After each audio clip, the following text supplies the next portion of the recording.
Hello, and welcome to another episode of Boundless Body Radio. I'm your host, Casey Ruff, and today we have another amazing guest to introduce to you now. Margaret Stewart, also known as Maggie, is the host of the Off of the Couch podcast. At 66 years old, she considers herself semi retired, but she still teaches people to use the weight machines at a New Hampshire YMCA and has recently become an Aqua Zumba instructor. After 8 years of working for the Sequoia National Forest in the 80s, she moved to New Hampshire and started a family. She became a personal trainer at age 40 to teach people how to strength train using Nautilus equipment. She is a health coach, having completed Mark Sisson's Primal Health Coach certification course.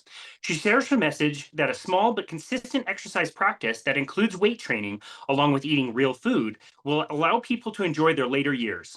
Maggie's Off of the Couch podcast is both for beginners and health enthusiasts to promote exercise and explain how and why you can get started with creating a fit future by taking small steps to fitness. She hosts the most amazing guests and has fantastic conversations aimed at getting people moving to improve their lives. She currently lives with her partner John and their new puppy named Cooper. Maggie, what an absolute honor it is to welcome you to Boundless Body Radio. Thank you so much, Casey. I'm so happy to join you today and see you again. So happy to see you again. I just have to say, I love your work. I love your podcast. I have seen so many podcasts come and go, and people having expectations that they're going to have tons of followers or they're going to monetize something. And I just look at somebody like you who is still just putting out these amazing episodes with amazing people that are saying yes to coming onto the show. And I'm so happy that you're continuing to do it. So I told you offline, I'm going to tell you on the air right now, very selfishly, I hope you continue for as long as you like. Well, thank you very much. Yeah, you were an inspiration. I had listened to your How to Make a Podcast. I think I had started before you came up with that, but it was encouraging to me, gave me a lot of tips. And it's kind of really valuable for the host as much as the listeners. I can only imagine how much you've learned since doing yours. What do you do, 3 a week? 3 a week. Yeah, I we do a don't lot. even know how you do that. Good for you. Well, it's exactly what you said. Like, I feel like if nobody listened to our show, I would still get so much benefit. I mean, I look at your guest list, Stephen Teresa Hewlett, you just had on, Yeah, amazing couple, Nicole Laurent, Amy Berger, Dr. Chris Kenobi, like the list of all these people, Stuart Phillips, like amazing people that are saying yes to coming onto the show. We have also both interviewed Dr. Al Dannenberg, and he has since right. passed away recently. And so, what an opportunity that you had as a host to be able to have a conversation with him before he moved on. Yeah, I was very privileged to get to meet him. I know it's so interesting to get to talk to these people. And my podcast is very small. I think compared to yours, I don't have a ton of listeners, but I think people see my intent that I really hope to somehow reach people that are not doing any strength training or women that just think they have to eat a low calorie diet, maybe go to Weight Watchers, get a lot of steps, and, you just really see the destruction as the older we get, and people are losing muscle. They're not healthy when they get to they have to go into assisted living, walk in with walkers, and you just really see that it's not necessary. And the more of us out there spreading the word, the better. So Yeah. even if I reach a handful of people and maybe they reach a handful of people, you know. We never know what our impact can be in this life. And you use the word intent, and I couldn't agree more. I can tell how much you care about this topic and how much you want to get this message out. And it's absolutely wonderful. So, again, selfishly, I hope you continue to do it for as long as you like. And it's cool that you found the podcast, the How to Make a podcast. That was one that, since I was dedicating so much time to doing Boundless Body Radio, I did that one for a year and a half. And I Okay. just kind of ran out of time. And you can still find the episodes, but I let it kind of die off. And you were one of the last guests I ever hosted, and it was a Oh, really fun interesting. conversation. I went back and listened to it this morning on a walk. So yeah, really cool. Nice. We Yeah, mentioned. Oh, go go ahead. ahead. That's the only problem with podcasts. Sometimes you talk over. Totally. Yeah, go ahead. Oh, I was just gonna say I was just so privileged some of the people that did say yes to me. Yeah, Dr. Ben Bokikio, Dr. Doug McGough, Wayne Westcott, I was just thrilled to interview. I mean, all my guests I've really enjoyed and, were kind enough to come on and spend the time. But and like you said, Stuart Phillips, just some people that I really look up to in the field. And I think that gave me the confidence kind of to keep going that they said, sure. Yeah, that's absolutely amazing. Another thing that I look at your podcast, and frankly, I do get a little bit jealous sometimes when I see some of your guests. Dr. Ben, I got to meet him in person. I've reached out to him several times. I've never heard back. Dr. Doug Oh, McGuff, funny. his work has totally changed my personal training career. I probably reached out to him like 10 times, and I'm like, Maggie got him. Dang it, why can't I get him?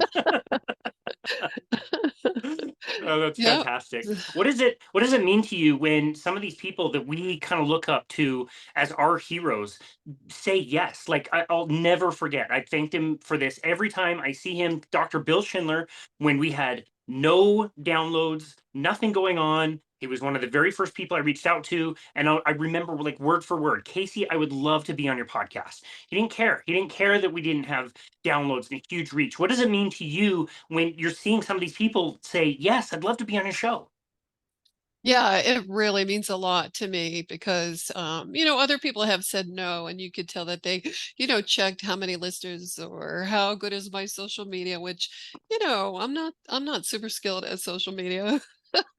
I use it. I find it the most helpful for me to reaching out to other people. I have reached out to people on Twitter, and that's where some of them have said yes. I've reached out to some people on Instagram, and that's where it's said yes. And other people I've emailed, really just cold, email and. I don't know why they said yes, but they were kind enough to. And it's funny because actually I just interviewed Dr. Bill Schindler, and that's my next episode I'm putting out. Oh, And great. the reason I reached out to him because I heard you say that he loves to do podcasts and he doesn't, care about the reach and it was so interesting. And I went back and watched his TV show. So I'll be putting that episode out. That's Fascinating. amazing. That's amazing. Um, We've already mentioned Steve and Teresa Hewitt. I was lucky enough to meet them in person, and his book that he wrote, "Your Plate Is Your Fate," so wonderfully done. And I could say the same thing about Dr. Bill Schindler. "Eat Like a Human" is absolutely wonderful. Such a great book that he wrote. It was great to listen to, and yeah, him and Christina are just absolutely wonderful. So I will very much be looking forward to hearing that episode. Next one oh, up. That's good. great. That's Yeah. great. Before we get into your personal story, we've got two recent events that I would like to catch up on. The first is the form of a new puppy in your house named Cooper. Oh. How is puppy time going in your house? I would say it's a little bit wild. Both John and I work part-time, and he had really, really wanted to have a dog, and I had said, "Well, when you retire," because I didn't want to take care of his dog when he was working long hours, but now he retired from his real job and just took like a part-time job. So we put our name on a list, and um, we eventually heard from this animal rescue league near us that they had taken in 10 puppies and were looking for adoptive homes. And they're so cute. We went thinking we were going to an interview, and we came home with a puppy, and we had to like stop at stores and buy food and collars and toys, and we just came home with it and we're like, okay, here we go. So it's not quite as hard as having a new baby, but it is a little bit similar in some ways. Yeah, a little bit of work. You said it's frowned upon if you put a child in like a kennel and leave them like a few treats like you would a dog. That's not looked on kindly. Yeah, at least you can crate train a puppy and have a little time to yourself. But yeah, it is frowned upon if you do that with your children. So That's funny. That's funny. My dog Rex, I was able to adopt him as well, but he was a little bit older at that time, and he had already had behavioral problems. Like he nipped at a kid, and it's why the family had to get rid mm, of the dog. I didn't need to stop and grab like all the things on the way home because he came okay. with his crate and his food. They had to get rid of him, which was fine, but it came with its own set of challenges for sure. Yeah. It still does. Like the behavior thing is really really tough. Once it's kind of Mm. in there with them, and you can see his anxiety and things like that. So it's nice that you got this one as a puppy, and it might be a little chaotic for a few weeks or months, but I'm sure that will even out, and you guys will have a great time. Yeah, and any behavior problems will be our own fault because There you we go. didn't do it right. But we're There you go. trying, we're trying. We're Uh, suddenly learning to be dog trainers as best we can, so Yep, not always easy. yeah. And then on a bit of a more serious note, we know that you spend most of your time in New Hampshire, but you also have your sister who lives in Maui. We know what happened in Maui a few months ago. Was your sister affected? Is she doing okay? Yeah, she's actually fine. The fire did get to her town. She's in Kihei, but it was on the other side of the highway.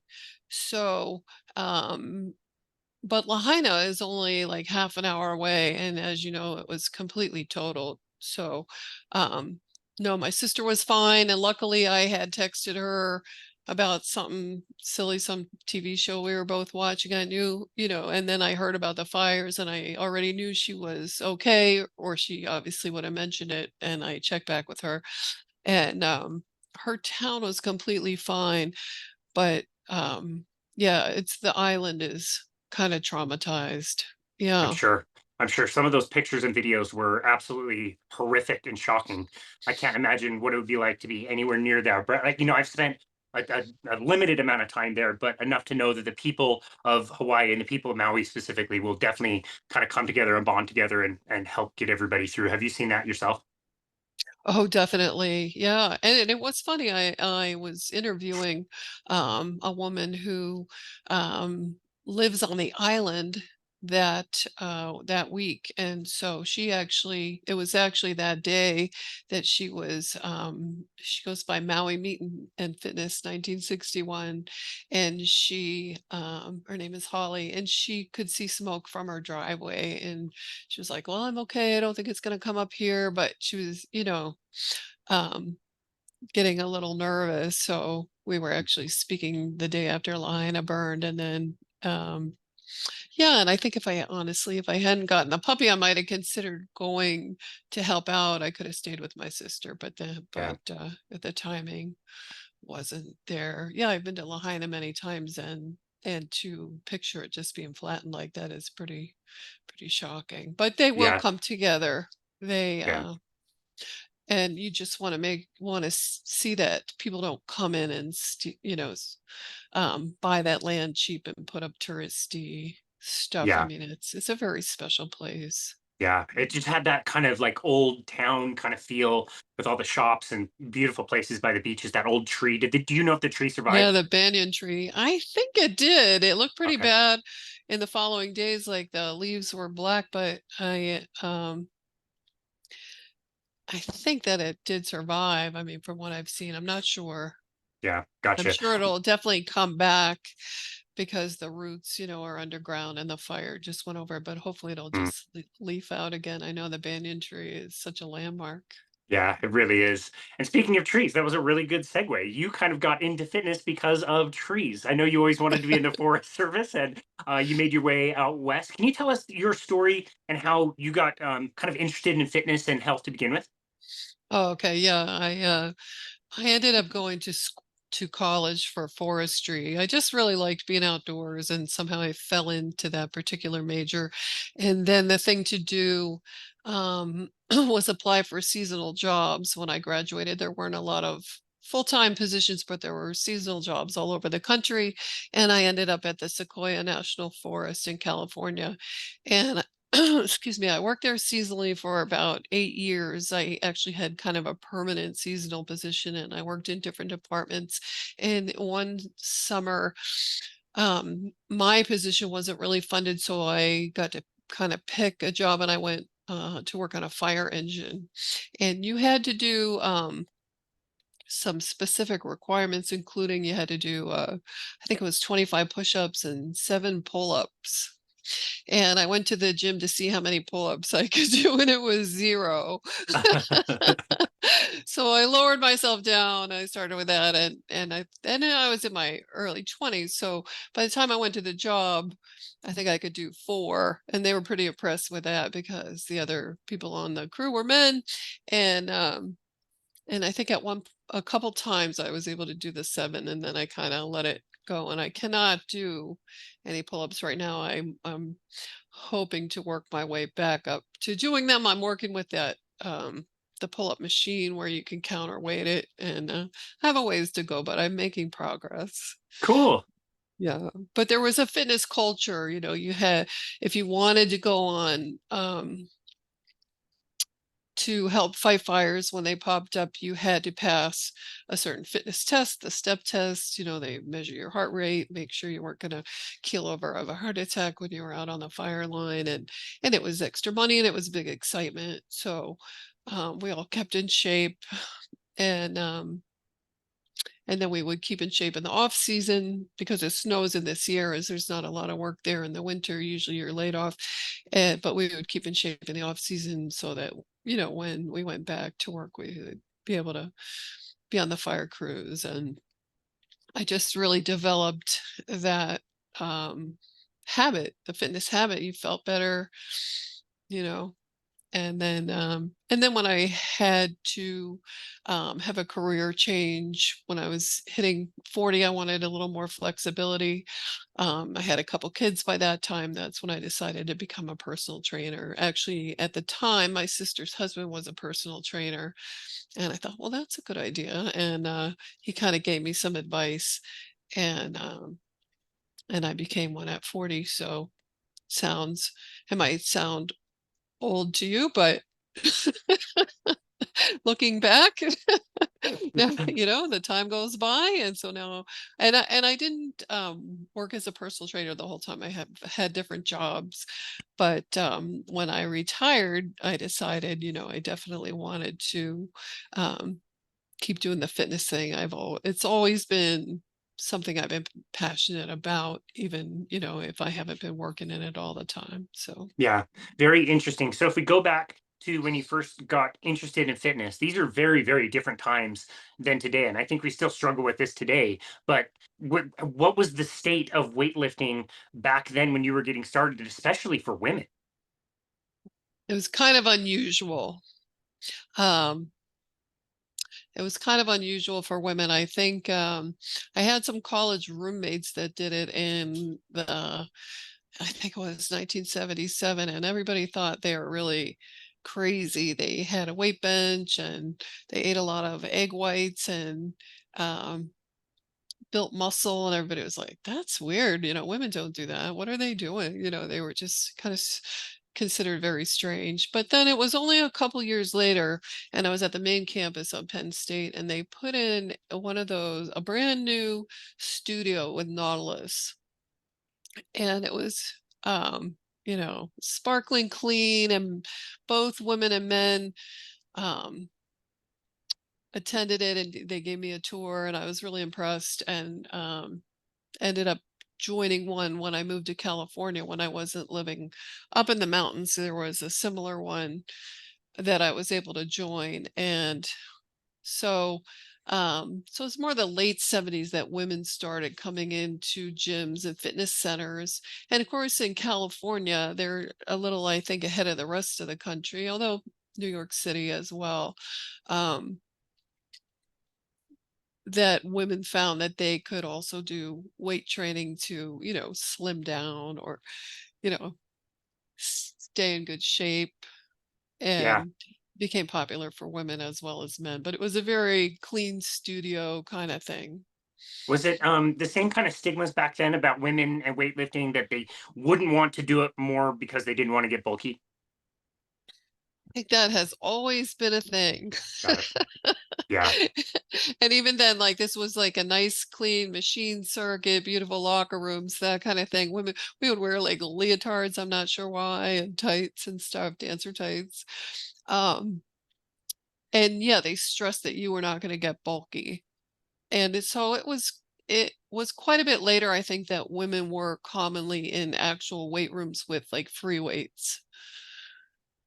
Yeah, gotcha. So when I first started as a personal trainer, that's pretty much all we used was free weights or whatever bands or TRX or whatever we had, and we were taught to do kind of functional training. We were taught that machines are inferior, definitely, to using free weights. And it's much better to use the dumbbells, again, the free weights, standing on the Bosu balls or using Swiss balls.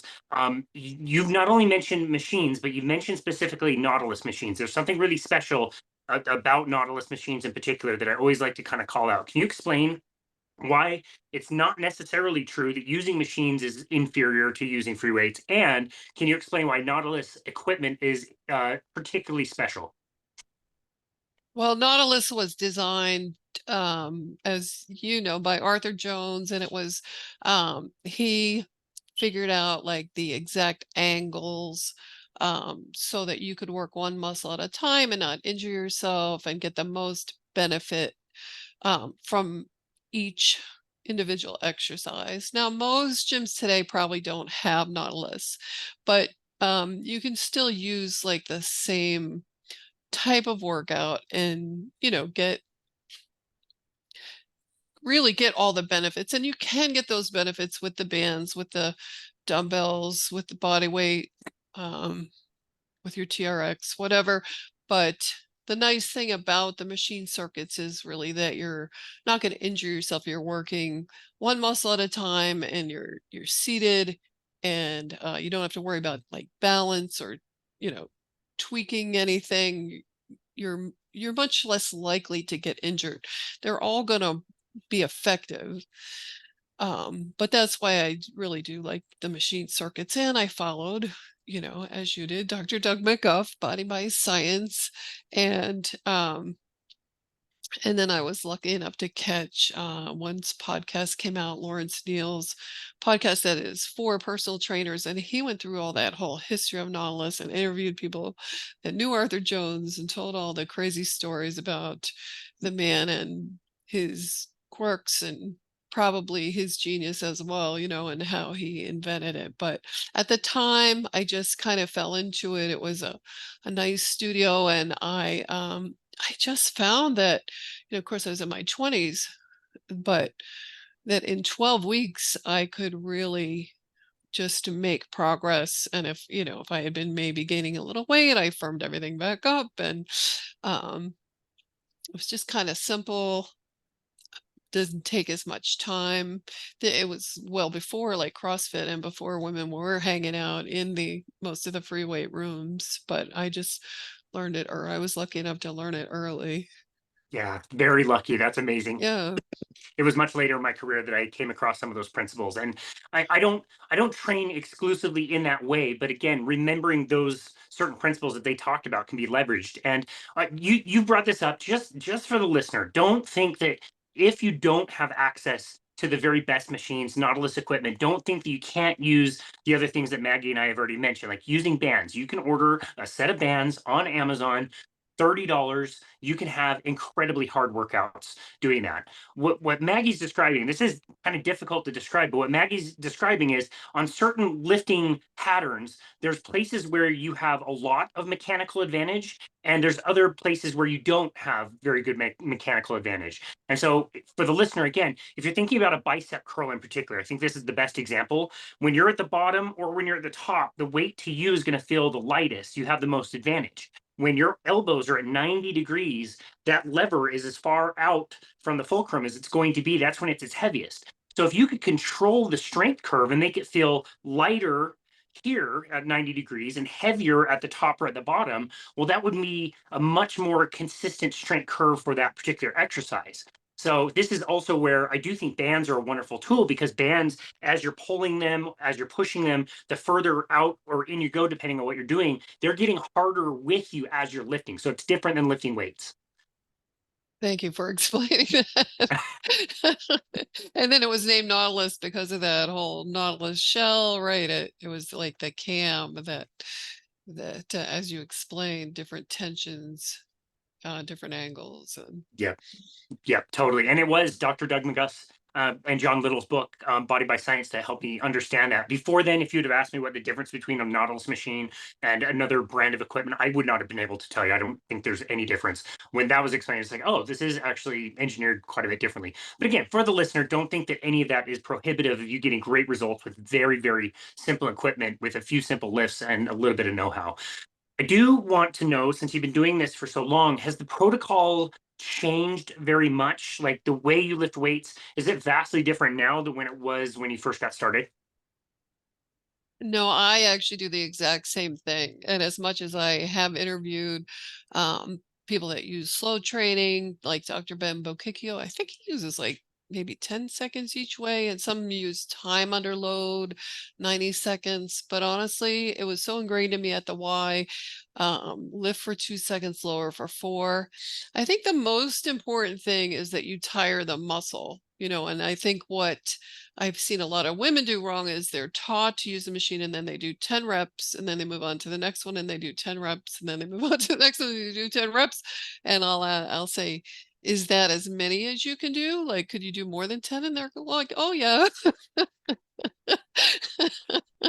And so what you really want to do is get to that point, either muscle failure or at the very least muscle fatigue, where you're really starting to strain, you have tired that muscle. That's where you're going to get the benefits. If you do 10 reps and you really could do like 5 or 10 more, then you're really not getting the full benefit out of that Yeah, exercise. that's And that's what some people do, the 10 reps and move yeah. on.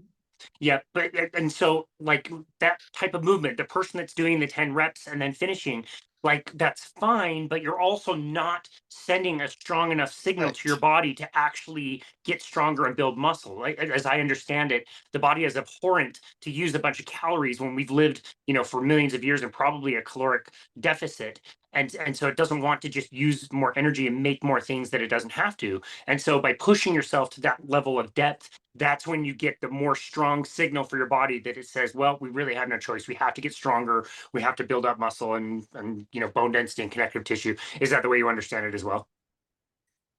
Yeah, yeah, when I was doing it, I was really just trying to get myself in shape, obviously be stronger and healthier, but, thinner. It was all about that. And now, having done these interviews, it's all about the myokines, right? It's all about not just the signaling to build muscle, to be stronger, fitter, healthier, but it's also about the immune system. And I think the thing that took me back the most was Dr. Stuart Phillips when at the end of our interview, he talked about dementia and how, if I had asked him 10 years ago, is there any relationship between sarcopenia and dementia? Um, Not sure if that was the exact question I asked, but he said, "Well, I would have said probably not." And then 5 years ago, he would have said, "Well, possibly." And then now he says unequivocally, yes. Which now that may be the best benefit of any type of exercise. Who would have thunk that it was Right. primarily for mental health and Right. like the physical health is almost like the side benefit? Right. That Wow. you can keep your mind as well as your body. And also the older I get, the more I realize how important it is to be able to get in and out of a chair for as long as you possibly can, and yeah, and I think you probably have heard that my story, in that the last couple of years, my mom passed away last year. She was 92, but so she lived a very long life. But it's challenging for the children at the end to help their parents through that. And and she did have some type 2 diabetes at the end and a little bit of dementia and some confusion. And um, we were lucky enough to take her actually out to Maui, where my sister had a really nice wheelchair accessible home and, nice weather. And we were kind of able to help her through that. But she had not really believed in exercise. She had believed in resting. Yeah. And just for some reason didn't see the value of exercise. We kept having physical therapists go to her home and she would fire them and stuff like that. And so, so having been through that, I really see the value of I really don't want to put my own kids through that, honestly. I want to keep my muscle as long as I can. Is it Mark Sisson or someone that says live long and drop dead? Yeah, yeah, it is You him. know, Yeah, I you love really that. want to keep your functionality as long as you can for the dementia and for getting, up up and down off the toilet and into chairs and That's right. And then all the having quality of life leading up to that point is just so much better. And I just think yes. it's amazing that you have gone almost 50 years kind of doing this, and you're doing the exact same thing that you were Yeah. doing almost 50 years ago. Talk about calling balls and strikes. You nailed it. Yeah, I was very lucky. I just happened to stumble into the right places sometimes at the right time. Yeah, that's So, amazing. Well, okay, so speaking of Stuart Phillips, this is maybe another good segue. So as I've been able to talk to him over the years, he's incredible. Um, it seems like in his career he was more sure about the exact amount of protein that somebody needed to eat. He was more sure mm, about the exact protocols you should do for strength training. And the more I see him do this, the more I see him changing his mind about certain things, which I absolutely love. And I've also seen him kind of relax a little bit with like, we don't need to get caught up so much in the minutia of how many exact grams of protein do you need, how much exercise should you be doing, what's the right number of sets and reps and all this stuff. He kind of seems to have relaxed a little bit more about that and just said, look, you need to eat protein, eat lots of protein, you need to strength train, do that. The way you go about that there can be some variance there, but it's the principles that really matter. And he seems to get lost less in kind of the minutia of everything. Would you kind of agree with his stance on things? yeah, I think that the main thing is consistently doing something. And even I have switched it up over the years. Sometimes I've been religiously going to a gym. For a while I did beach body. What else have I done? I've done bands at home. I've done a lot of dumbbells at home. I like dumbbells. My favorite is to have access to a machine circuit, but in some stages of your life, that's just not going to happen. Um, another doctor that's really into protein is Dr. Gabrielle Lyon. I'm sure you're probably familiar with her, but I think she's kind of intimidating to some people in that she, works all day as a doctor, does a podcast, writes a book, has two little kids, and still goes to the gym, 4 nights a week and lifts heavy. And I think that's really way beyond most people's capability. Yeah, Most of us, if you have two little kids, you're lucky to just get through the day, just you know. survive.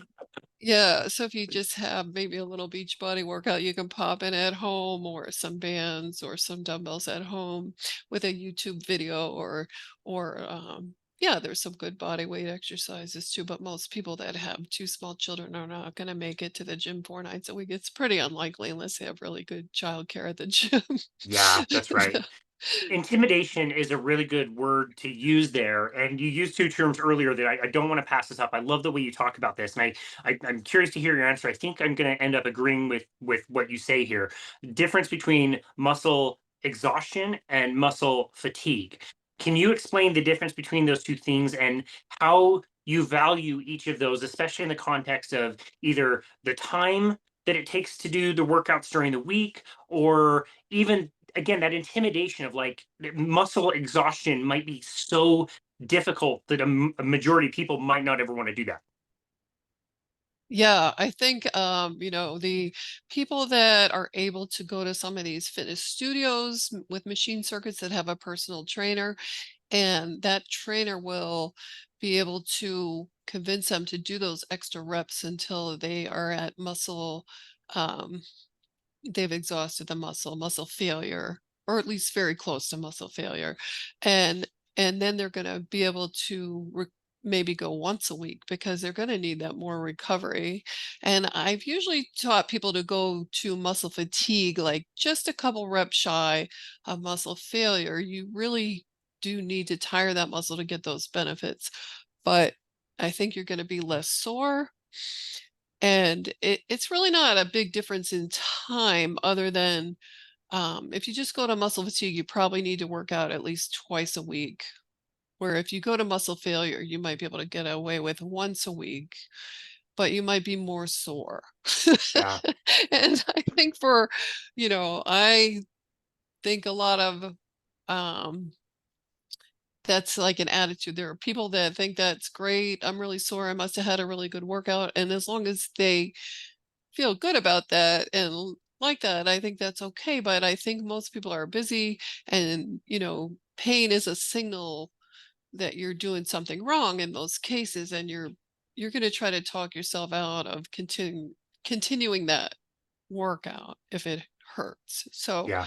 I believe in kind of working up a little bit gradually till you get to like doing the first couple weeks a little bit easy if somebody hasn't been exercising, and then working up to that muscle fatigue. And that's usually where because you're still going to make progress. It might not be quite as fast, but there's no finish line, right? You and that can be a Totally. personal preference too. Yeah.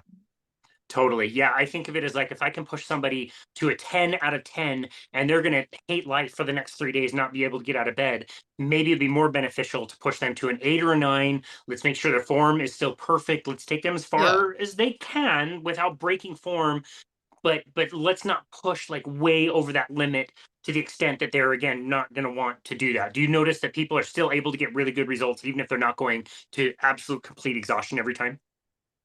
Oh, yeah. Yeah, you're still gonna make progress as long as you get to where you have actually tired that muscle. And even, I interviewed Bill DeSimone, Joint Friendly Fitness, and he says, really any exercise is good exercise.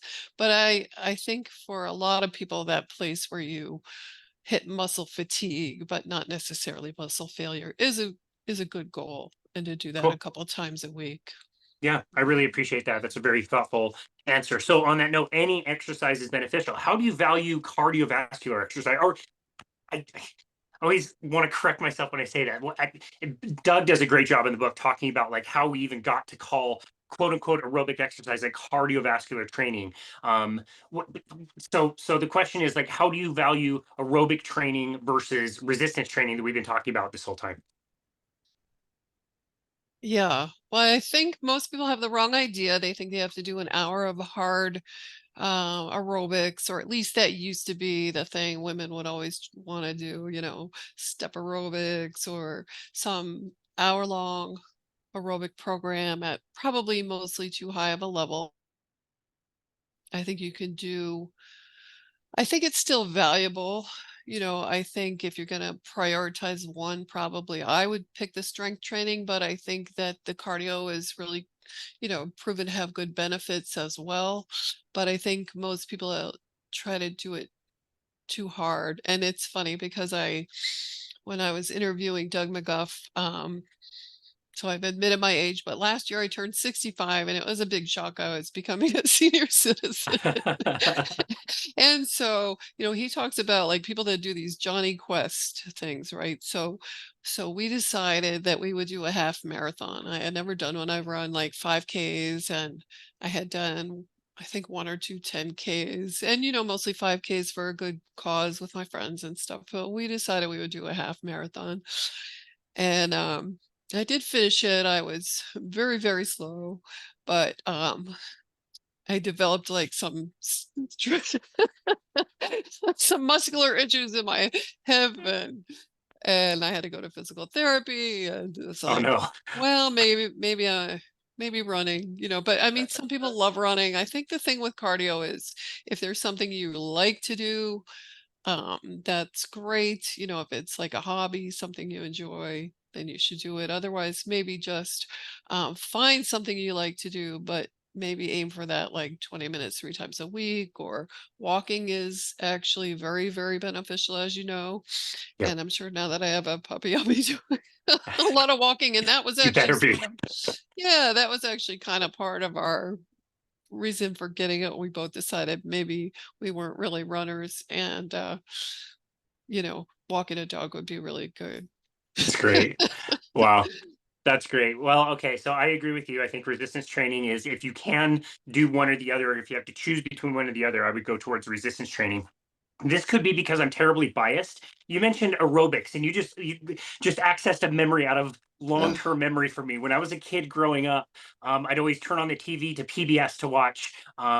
Sesame Street would come on at 7, but the hour before would be the BYU local kind of the videos of aerobics where they'd have the three instructors on the three platforms, and one would be going nuts really hard, and the other person would do like the easier version. And I hated okay. it so much because I just wanted to watch Sesame Street and I couldn't figure out what they were doing. And this was like late 80s, early 90s with Yeah, sweatbands and all of that stuff. So yeah, that's probably why I don't like it anyway.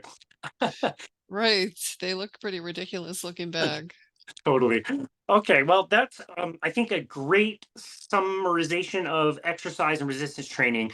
I do want to go back to when you were getting into exercise and all this stuff. I really hope that your mind has been changed about certain things when it comes to nutrition. I think we were Oh, doing yeah. things quite a bit worse in the 70s and 80s than the things that we're learning now about nutrition. But tell me what your nutritional journey has been Oh like. gosh. Not so good, really. Luckily I always thought I was pretty healthy and everything, but I kind of fell into being a vegetarian in the late 70s. There was Diet for a Small Planet and um Frances Moore Lappe, I forget the name of her book, but there was a lot of we just thought it was good environmentalism to be, vegetarian. And I mean, and ate a lot of carbs, and I just like kind of took the meat out for a while there. And I used to fall asleep in my classes, and uh, it was not. I lost some tooth enamel. I had receding gums, and I Wow. started to get more tired and a little like hypoglycemic by the time I had my kids. I think I was probably tireder than I would have been had I not thought that healthy eating, we were eating all like, more healthy whole grains and occasional meatless meals. Even, once I had a family, my then husband didn't want to be a vegetarian, but we had some meatless meals. And yeah, yeah, low fat. And then even when I became a personal trainer at 40, I was telling people to do the 6 small meals. And, you were starving in between those meals, and God forbid you missed one. So our Not blood good. sugar was just, going up and down. And so, yeah, nutrition has come a long way. And I know you're a carnivore. I know when I mostly eat like whole real foods a lot. I try to eat a lot of most of the stuff I buy has one ingredient, not everything, but mostly um, a lot more um, trying to get that protein in. And I do some protein shakes. I'm always trying different ones to see which ones I like, just because I find I tend not to get enough protein just in what I would normally eat during the day. So I've been trying to add that protein shake. But yeah, when I first heard about the carnivore, I really rolled my eyes, but it does seem to Me too. be it does seem to be catching on. Like more and more people I interview say, "Oh, I'm on the carnivore diet. Are you?" And so far I'm not, but I certainly give it a lot more credibility than when I first heard about it, you Yeah, know. sure. Yeah, no, it's a really good point. Do you remember as the low fat message was catching on, do you remember any strong kind of counter message? Was anybody talking about the benefits of proteins and fats? I mean, I know Dr. Atkins was maybe starting to come out with stuff, but I don't know how popular that was when he first started, which was late 70s, early 80s. Do you remember any counter to the low fat message? Well, I remember before the low fat message, I think I mentioned it what we were talking with the Hewletts. I remember there was a diet plate that had a burger patty, lettuce and tomato, no bun, and a side of cottage cheese. And that's what women would eat if they at a restaurant if they were trying to lose weight. And then suddenly it all went to low fat, and that then came the Snackwell cookies. And um it's shifted from, if you were gaining weight, it was because you were eating too much bread and potatoes, to, oh, you have to lower your fat. And, there was, in my house, we always had both. At that point, bought my mom bought margarine, but she also bought butter because she had kind of really grown up on, like, French cooking, and she was a fan of Julia Child, and so she would eat the butter, I would eat the butter, my sister would eat the margarine. We had that little, which is better? And we all thought margarine was probably healthier, but we just really liked the butter. And then, later we found out that was false. So, When was it that that thinking started to change for you personally? When did you start to realize that fat is actually valuable? We need a decent amount of protein. Like, was that more recent or was that fairly early on in your journey?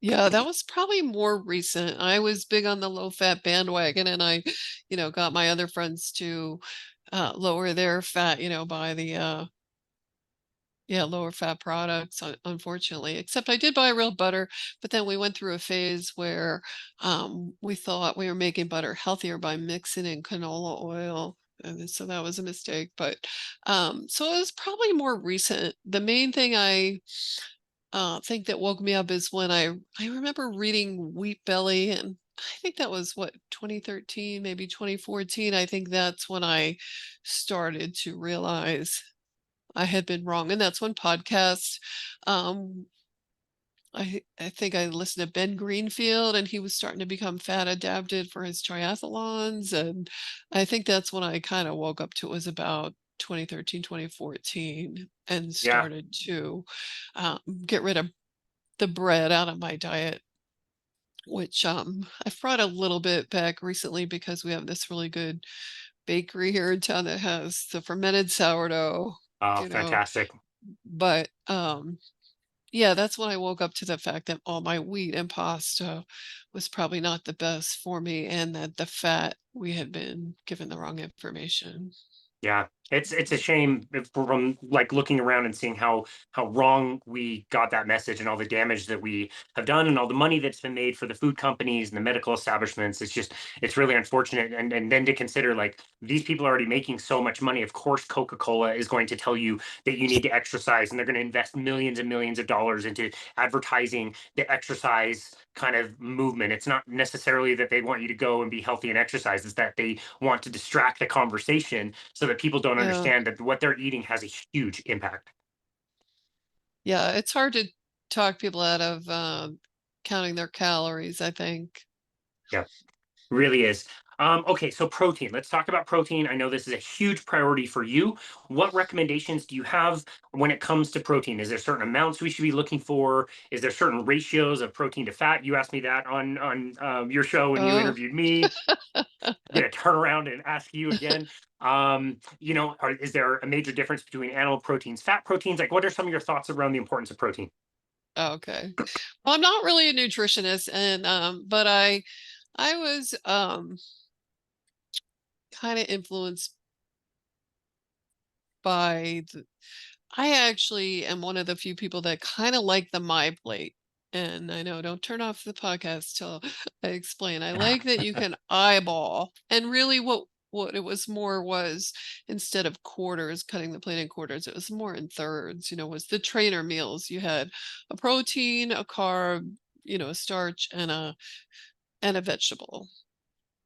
And, I still don't dislike that. I've cut out, a lot of the bread that I might eat for breakfast or lunch. Americans eat like 3 servings of bread. But that protein, I'm more about eyeballing it. And that's probably why I don't get enough. It's hard to get enough, I think, at breakfast and lunch for people that have had that um, standard American diet. And we used to eat cereal for breakfast or toast, and then maybe a sandwich for lunch. So it's a little harder to get it at breakfast and lunch. That's why I've added a protein shake to my day. And sometimes I don't eat breakfast. Sometimes I might eat eggs. But even 2 eggs is only what, 12 12, yeah, 14 grams. yeah. Yeah, so it's not quite enough. So, yeah, I think it was really talking to Stuart Phillips that made me really do the math and realize I still wasn't there, even as healthy as I try to be. And but if you look at a plate, if you do a good size quarter of it, like for a woman, that's going to be about 4 ounces of protein, and that's you really want to try to get somewhere around an average sized woman would want to get somewhere around 100 grams a day. Yeah. And that would be at a minimum, maybe 90 at a minimum. Yep. Yep. I noticed with carnivore diet, one of the challenges, you just become so satiated. So I was Yeah. easily able to slip into a pattern where I was doing 1 meal a day. I did that for a long time. I started to notice I was having a bit of a metabolic slowdown.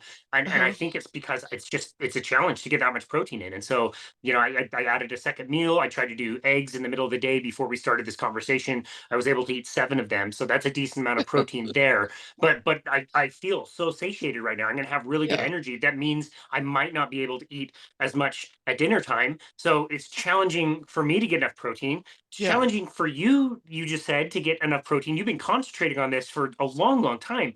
What does Yeah. that tell you about the general population and the amount of Right. protein that they're getting? That's the scary stuff. Right.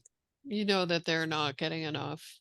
And especially you look at older people and my mom was in like a rehab and then in assisted living and just looking at in a hospital and looking at the food that they're served. Oh my word, Yeah. and there's always dessert um and a lot of them push the meal away so they can fit dessert. Yep. Yep. It's a huge, huge challenge. And unfortunately, if you were to Google how much protein should I be eating, you're probably going to get, I believe it's the Health Organization recommendations, and they're like 55 to 60 Yeah. grams, depending on your male or female. Like, if that's a challenge, that's like bare bones minimum that anybody Yeah. should be shooting for. And then they list like really good protein sources, and they're all a lot of plant sources, a lot of combination of carbohydrates and Oh protein. That can no. be challenging itself. And so Yeah. it gets really tough for people to get the protein that they really truly need to be getting. But yeah, regardless of what people do, they need to make that a priority. Would you agree? I would agree. I think, yeah, that you're not going to support gaining muscle, much less not losing muscle, and also your bone health. Your bones are a protein matrix. When we think of a lot of women take calcium, but they're not getting enough protein. Yeah, yeah. That's such a great point, and that can wrap up our nutrition discussion as well. I have to just ask you: is there a dream guest that you would like to have on your podcast? Oh gosh. Ah, dream guest. Hmm. I don't know how I would answer this question. It's a tough question. I already had, yeah, Dr. Doug McGuff was a dream guest, and Lawrence Neal was a dream guest. Like, I've listened to his podcast for years, and I just was really excited that he said yes. He just he's a young guy compared to me anyway. He's, I think, in his early 30s, but he dug up all those old stories about Nautilus and just has such a passion for the whole thing and has really become, a well-known person in the industry. I can't think of any other dream guests. I'm sure as soon as we get off, I'll go, oh. Oh yeah, totally. Well, no, I think it's a really good answer. Like I don't know how I would answer that question. Like I said, I would probably say somebody like Dr. Jason Fung, but I would also say somebody like Nina Teicholz. And it's like we've interviewed her 3 times already. I couldn't even get I through know, Casey. the very first introduction of her without tearing up. Like I got emotional when I was Yeah, introducing yeah. Nina Teicholz. So anyway, and podcasting is such a wonderful journey. I'm glad that you said in the beginning, Thank it's you. it's selfish for all of us Yeah. that are podcasting. If nobody listens, we listen, and we've learned so much and get to talk to just amazing people. And I had just spent a very enjoyable hour talking to somebody that I very much admire. Maggie, you do such a great job with your show. Like I said, I hope you continue for as long as you like to continue, and hope to continue enjoying all the content that you put out. But for now, where would you like people to go to find you and connect with you in your work? Okay. Yes, I have a little website offofthecouch.com. And so if they want to contact me, there's a contact page there. And you can find me on Instagram. I actually just started a second one because I just had a little one with photographs and things that I used really to find other people and just put up little scenic pictures of New England kind of thing. But I started one for Off of the Couch podcast because I thought I should really show pictures of my guests and when I put out new podcasts. I have been on Twitter. I think that might be coming to an end if they start charging. I'm probably gonna It's gonna let so that drop. I know, it's so ridiculous. I was just thinking earlier in the episode, as you were saying, like I reach out sometimes on Twitter to get guests. I'm not able Yeah. to do that anymore because you can't message these Oh, verified people. It's such a oh bummer. gosh. Yeah. Yeah, that's been changing, but I did get some of my early guests that way. Hmm, But there's always, I guess we can always go to their websites and stuff. And I'm really hoping to go to one of these low carb conferences and actually meet people in person. I might go to the one in Florida in the cool. winter. Yeah, I'm kind of targeting that myself. Florida seems like a great Oh, place to go when it's winter for both of us and very right. kind of harsh climate. It sounds like a nice little getaway. Well, Maggie, again, I really admire you and your work, and I just see somebody that's got so much passion is putting out a really great message that's really helping people. So, thank you so much for all of the work that you do, and thank you for taking the time to produce your podcast and be on ours today. We really appreciate you. Well, same to you. Same to you. All Well, right, thank Casey, you. have a great afternoon. You too. And All this has right. been another episode of Boundless Body Radio.